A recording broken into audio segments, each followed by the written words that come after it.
everyone, hope you all are doing good in your studies। तो आ गया है part 49 staff nurse exam preparation. हम कर रहे हैं नॉसेट 5 की प्रिपरेशन। एम्स का एग्ज़ाम्स अब 2 महीने के अंदर अंदर हो जाएगा, ठीक है। सितंबर में उसका एग्ज़ाम है। सो आई होप कि आप लोगों की तैयारी अच्छी चल रही हो। और अगर आप मेरे से तैयारी करना चाहते हैं तो आप मुझे कमेंट सेक्शन पे लिख सकते हैं। मैं आपको टेलीग्राम का लिंक दूंगी, वहाँ पे आपको सारे अपने कोर्स की डिस्क्रिप्शन बता दूंगी।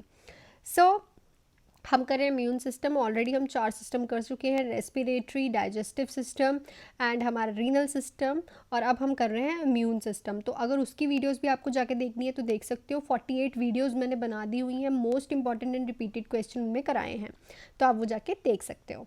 सो विदाउट एनी डिले स्टार्ट करते हैं विद आवर इम्यून सिस्टम का first question. The diagnose of HIV AIDS is made based on. तो जो डायग्नोज होता है HIV एड्स का, वो किसके बेस पर होता है? CD4+ T cell count, diarrhoea, sudden weight loss, persistent fever. तो आपने सुना होगा CD4+ T सेल काउंट्स का डायग्नोज किया जाता है अगर उसमें ये जो सेल्स हैं अकॉर्डिंग टू CDC डिसीज़ जो होती है, अगर CD4 काउंट जो है 200 सेल्स पर इक्वल माइक्रो लीटर से कम होते हैं तो इट मीन्स कि जो HIV एड्स है वो प्रेजेंट हैं। तो याद रखना CD4 सेल्स जहाँ पे भी दिखे तो उसके हिसाब से इसका डायग्नोज होता है। While providing oral care to the retro positive client of nurse should be. अगर किसी को हम ओरल केयर दे रहे हैं जो कि रेट्रो पॉजिटिव क्लाइंट है तो उसमें हमें क्या करना चाहिए? यूज़ करना चाहिए special mouth care solution, soft brush use करना चाहिए, इज आइसोलेट द क्लाइंट, या फिर वियर ग्लव्स। तो ऑलवेज जब भी हम रेट्रो पॉजिटिव क्लाइंट को दे रहे हैं तो हमें वियर करने हैं ग्लव्स, क्योंकि जब हम उसकी ओरल केयर कर रहे हैं देयर इज़ अ चांसेस कि ब्लीडिंग हो सके और उसकी ब्लीडिंग से आप भी रेट्रो पॉजिटिव हो सकते हो। सो ऑलवेज वियर करने हैं ग्लव्स, देन हम उसको केयर देंगे। क्वेश्चन है हमारे पास, while taking temperature of HIV positive client nurse should. जब हम किसी HIV पॉजिटिव क्लाइंट का टेम्परेचर लेते हैं तो नर्स को क्या करना चाहिए? वियर करना चाहिए all PPE, wear mask and gloves, use 1% hypochloride solution, या फिर wash hand before and after the procedure. So always procedure के बाद हमें हैंड वॉश करने हैं, ठीक है, जब हम उसका टेम्परेचर ले रहे हैं, क्योंकि सिक्रीशन से HIV नहीं होता, जब हम उसके ब्लड स्मीयर से टच करते हैं तब होता है, ठीक है। नेक्स्ट है which among the following food item need to be avoid by the immuno compressed person who is experience frequent diarrhoea. तो कौन सी फूड आइटम हमें अवॉइड करना है अगर कोई पेशेंट है डायरिया से, फ्रीक्वेंट डायरिया हो रहा है उसको, और इम्यूनो कॉम्प्रोमाइज्ड है वो, ठीक है। और इम्यूनो कॉम्प्रोमाइज मतलब जो पेशेंट है वो प्रॉपरली जो है उसका जो इम्यून सिस्टम है वो वर्क नहीं कर रहा, तो that is milk, water, rice water, fruits, curds. तो जो मिल्क है वो उसको अवॉइड करना है बिकॉज वो पेरिस्टाल्टिक मूवमेंट इंक्रीज़ करता है जिससे उसे और ज़्यादा परसिस्टेंट डायरिया होने के चांसेस हैं, मतलब विग्रस सिचुएशन होने के चांसेस हैं। What will nurse understand if patient is taking corticosteroids for treatment. अगर कोई पेशेंट कॉर्टिकोस्टीरॉइड ले रहा है ट्रीटमेंट के लिए तो नर्स क्या अंडरस्टैंड करेगी? ये क्वेश्चन मैं कल भी कराया था। क्या वो सिंपैथेटिक रिस्पॉन्स के लिए है, पैरासिम्पैथेटिक के लिए है, इम्यून रिस्पॉन्स के लिए है, क्या फिर कार्डियक सिस्टम के लिए है? तो अगर कोई पेशेंट कॉर्टिकोस्टीरॉइड्स ले रहा है तो वो क्या करता है, यहाँ पे रिस्पॉन्स नहीं आएगा, सुप्रेस आएगा।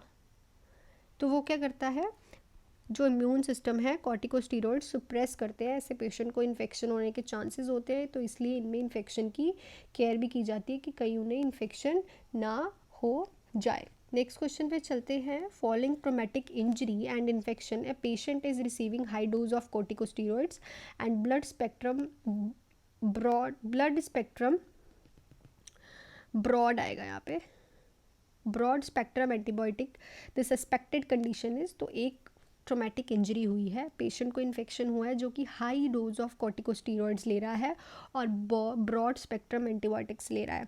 तो कौन सी कंडीशन उसमें देखी जा सकती है? कैंडिडियासिस, CMV, सिजेला, या फिर इन्फेक्शन। तो कैंडिडियासिस जो है उस पेशेंट में देखा जा सकता है बिकॉज कैंडिडियासिस का इन्फेक्शन क्या, क्योंकि कॉर्टिकोस्टेरॉइड लेने से उसका इम्यून सिस्टम जो है सुप्रेस हो गया है जिसकी वजह से उसको कैंडिडियासिस हो सकता है।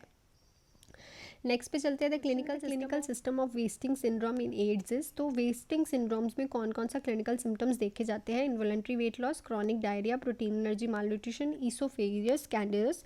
तो मैं यहाँ पे ऑप्शंस करना भूल गई हूँ। तो जो 3 सिम्टम्स इसमें देखे जाते हैं, इनवॉलंटरी वेट लॉस भी देखा जाता है, क्रॉनिक डायरिया भी देखा जाता है और प्रोटीन एनर्जी मालन्यूट्रिशन, ये तीनों A, बी एंड सी जो है तीनों चीज़ें देखी जाती हैं वास्टिंग सिंड्रोम जो होता है एड्स का, ठीक है।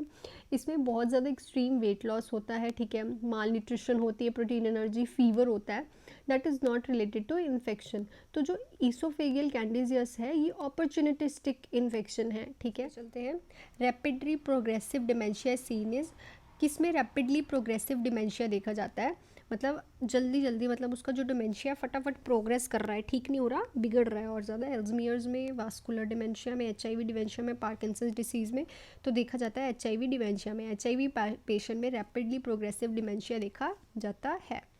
नेक्स्ट है the immunoglobulin involve in defence against पैरास्टैटिक infection के अगेंस्ट कौन सा इम्यूनोग्लोबिन इन्वॉल्व होता है, तो IgA, IgE, IgG या फिर IgE। तो इस क्वेश्चन का आंसर आप मुझे कमेंट सेक्शन में लिख के बताएंगे, क्योंकि मैंने कल भी आपको क्वेश्चंस कराए हैं।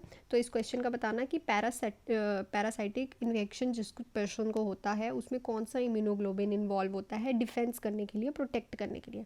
Last but not the least the chief regulator of immune system is, बहुत ज़्यादा इंपॉर्टेंट क्वेश्चन है, एम्स में बहुत बार देखा गया है। तो कौन होते हैं, हेल्पर टी सेल्स। सो ये था इसका right option. So immune system की आई थिंक 2 ही वीडियोस बननी थी, इसमें से ज़्यादा क्वेश्चन नहीं आता, 1-2 क्वेश्चन ही आते हैं। तो मैंने 2 वीडियोज़ बनाई है, पिछली भी जाके देख सकते हैं। और आपको अगला कौन सा चैप्टर करना है आप मुझे कमेंट सेक्शन में लिख सकते हैं। So do hard work and all the best and thank you.